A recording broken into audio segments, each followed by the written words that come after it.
I will tell you, Christianity is under siege, whether we want to talk about it or we don't want to talk about it.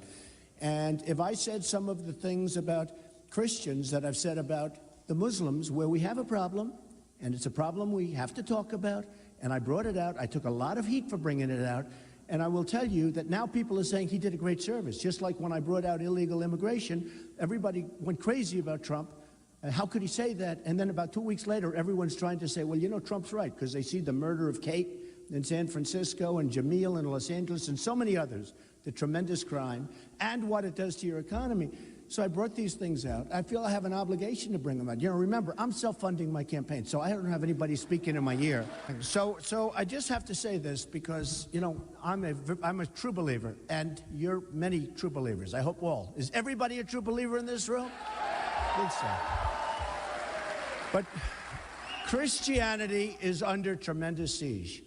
And if I said that about Christians, I would have less backup than by saying it about Muslims. I had tremendous backup. Now everyone's saying, wow, it was such a great thing to say because now everybody's talking about it. I mean, people are flying planes into the World Trade Center. Let's talk about it. People are shooting in California. People are shooting in Paris. 130 people killed in Paris. Nobody wants to talk about it. We have a president that doesn't want to say radical Islamic terrorism. He doesn't want to talk about radical Islamic terror. He doesn't want to even mention it. It's like it doesn't exist. It exists. And I'll tell you something. If I said that about Christians, and if I said banned, I'm telling you, I would have had less difficulty. And that's pretty sad because we're Christians. I'm Protestant. I'm Presbyterian. Are you surprised to hear that? Yeah. I always like to bring my communion pictures along. Sometimes I'll bring a communion, but I didn't want to. I think you believe me, right? You've seen. But the power of our group of people together, I mean, if you add it up, I was trying to do it the other day. I was with one of the great ministers. And I said, you know, if you think about this country, because now you're talking about men and women, you're talking about together. So the group is larger. Christians in this country is larger than men or women.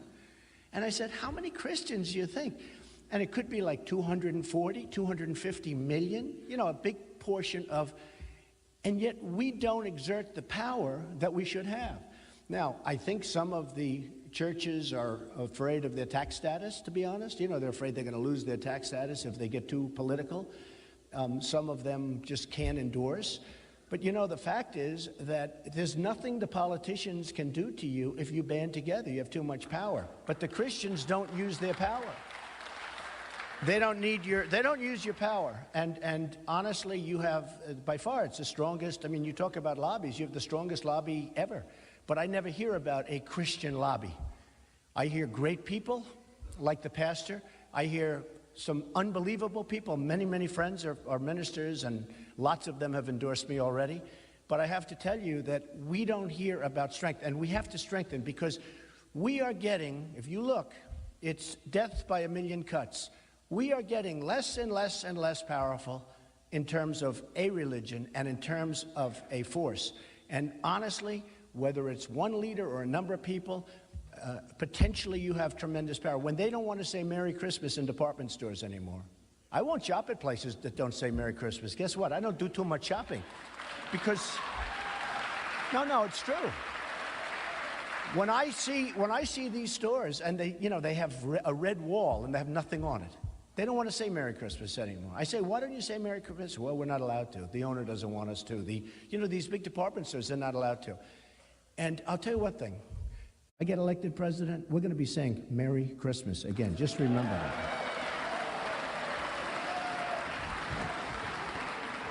And by the way, Christianity will have power without having to form, because if I'm there, you're going to have plenty of power. You don't need anybody else. You're going to have somebody representing you very, very well. Remember that.